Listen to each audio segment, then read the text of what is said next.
பிறந்த குழந்தைங்களுக்கு நலங்கு மாவு யூஸ் பண்றதுனால வெயிட் லாஸ் ஆகும்னு எத்தனை பேருக்கு தெரியும்? தெரியாது அப்படின்னா உங்களுக்கான வீடியோ தான் இது. நம்ம ஸ்கின்னை விட பிறந்த குழந்தைங்களோட ஸ்கின் 40 to 60% ரொம்பவே தின்னா இருக்கும். அதனால தான் இவங்க ஸ்கின்ல ஹைட்ரேஷன் லெவல்ன்றது ரொம்ப ரொம்ப லெஸ்ஸா இருக்கு. அது மட்டும் இல்லாம நேச்சுரல் மாய்ஸ்சரைசிங் ஃபேக்டர்ன்றது ரொம்ப ரொம்ப லெஸ்ஸா இருக்கு. ஆயில் ப்ரொடக்ஷன் சுத்தமா இல்லவே இல்லை.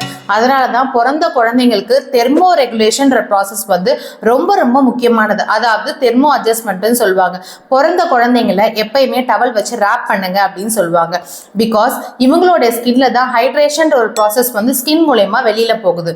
ஸோ இந்த மாதிரியான ப்ராசஸ் எல்லாம் நடக்கும்போது நீங்கள் நலங்கு மாவு, பைத்த மாவு, கடலை மாவெல்லாம் யூஸ் பண்ணும்போது ஸ்கின்ல இருக்கிற ஆயில் அப்சர்ப்ஷன்லாம் ஈஸியாகவே அப்சர்வ் பண்ணிடும். இதனால ஸ்கின் ரொம்ப டிஸ்டர்ப் ஆகிட்டு அவங்களுடைய நேச்சுரலான ஆயில் கண்டென்ட்டையும் வெளியில் எடுத்துரும், வாட்டர் கண்டென்ட்டையும் வெளியில் எடுத்துரும். இதனால வெயிட் லாஸ் ரொம்பவே அதிகமாக இருக்கிறதுக்கு சான்சஸ் இருக்குது.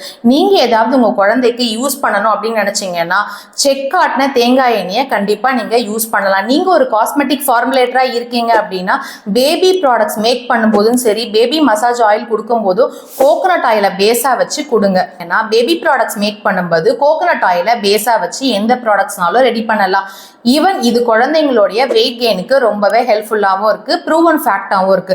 இந்த மாதிரியான யூஸ்ஃபுல்லான மெசேஜ் எல்லாம் தெரிஞ்சுக்கணும் அப்படின்னா என்னோட பேஜை ஃபாலோ பண்ணுங்க, தெரியாதவங்களுக்கும் ஷேர் பண்ணுங்க.